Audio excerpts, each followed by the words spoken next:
On commence ce tour de la presse sportive en France avec une bonne nouvelle pour les supporters de l'Olympique de Marseille. Après des jours de tension au sein du club olympien, suite au départ d'Andoni Zubizarreta, André Villas-Boas a finalement choisi et il a décidé de rester à l'OM, comme le signale le journal L'Équipe ce matin. Le Portugais a fait volte-face et sera bien sur le banc marseillais la saison prochaine. Marseille l'a confirmé hier soir dans un communiqué, mettant ainsi fin aux rumeurs de départ de son entraîneur. Cependant, les remous qu'ont créé cette crise se sont répandus en Europe et ont donné des idées à certains clubs. Selon Estadio Deportivo, la paralysie actuelle à l'OM pourrait profiter au Séville FC. Le club andalou est un fan de longue date de deux joueurs olympiens, Bounassar et Maxime Lopez, et il compte bien profiter cet été des besoins d'argent de Marseille pour lui shipper un ou deux joueurs. Un autre Français fait la une à l'étranger, c'est Paul Pogba. Le champion du monde 2018 s'affiche en grand ce matin sur la première page de Tuttosport, car le milieu de terrain de Manchester United est toujours la cible prioritaire de la Juventus pour cet été, afin qu'il effectue son grand retour. Mais pour cela, la pioche va devoir se plier aux exigences de son ancien club.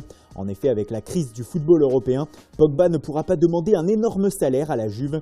Il devra baisser drastiquement son salaire, bien en dessous des 12 millions d'euros par an, comme l'indique le média, car 12 millions d'euros c'est déjà trop, aurait indiqué la vieille dame à son ancien poulain. Ce dernier s'éloigne un peu plus du Real Madrid avec cette approche de la Juve, comme le relais Mundo Deportivo ce matin. Mais un autre Français, Eduardo Camavinga, n'est lui non plus pas encore à Madrid. Selon le média, Rennes réclamerait pas moins de 75 millions d'euros au merengue afin de s'attacher ses services. Une fortune qui devrait faire réfléchir. L'argent a aussi fait la différence pour un coéquipier de Pogba à Manchester. Il s'agit d'Odion Ighalo. L'attaquant ne devrait pas rester à Old Trafford, comme l'indique The Times. En effet, son club du Shanghai Shenhua, qu'il a prêté à MU cet hiver, va le rapatrier et lui proposer un salaire de 83 millions d'euros sur 4 ans. De quoi faire tourner la tête. Gros sous encore à la une du Kölner Stadt-Anzeiger, un quotidien allemand. Le média basé à Cologne s'intéresse ce matin au nouveau phénomène de la Bundesliga, Kai Havertz. Le milieu offensif du Bayer Leverkusen éclabousse le championnat de son talent depuis le début de saison et forcément il attire les regards des plus grands clubs européens sur lui. Mais selon le journal, Leverkusen ne se laissera pas faire et réclamera, crise ou pas en Europe, pas moins de 100 millions d'euros pour le lâcher.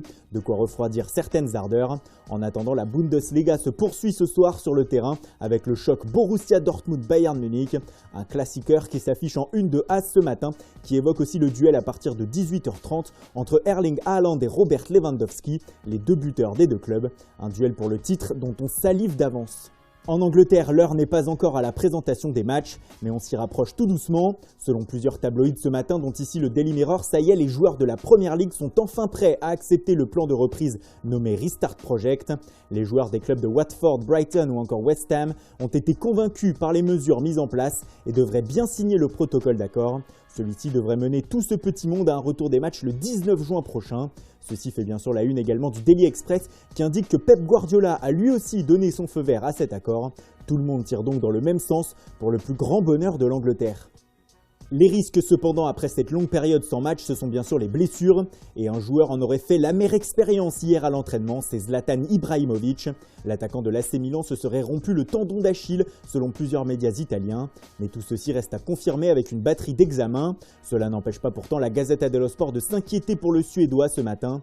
Aïe aïe Ibra, écrit le média qui parle d'une probable fin de saison pour l'ancien parisien. Et peut-être même pire si une telle blessure se confirmait à 38 ans.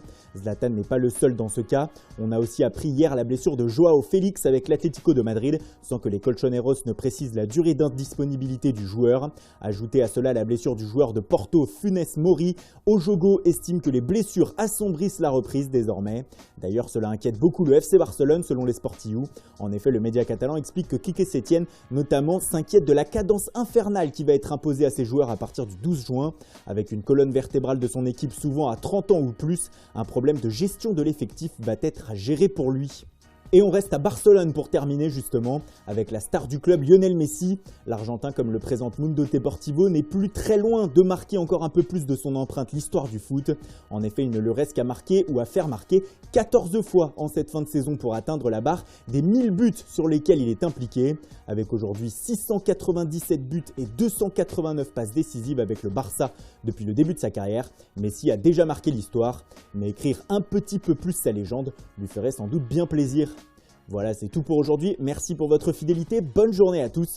Continuez de respecter les gestes barrières et rendez-vous dès demain matin pour une nouvelle revue de presse.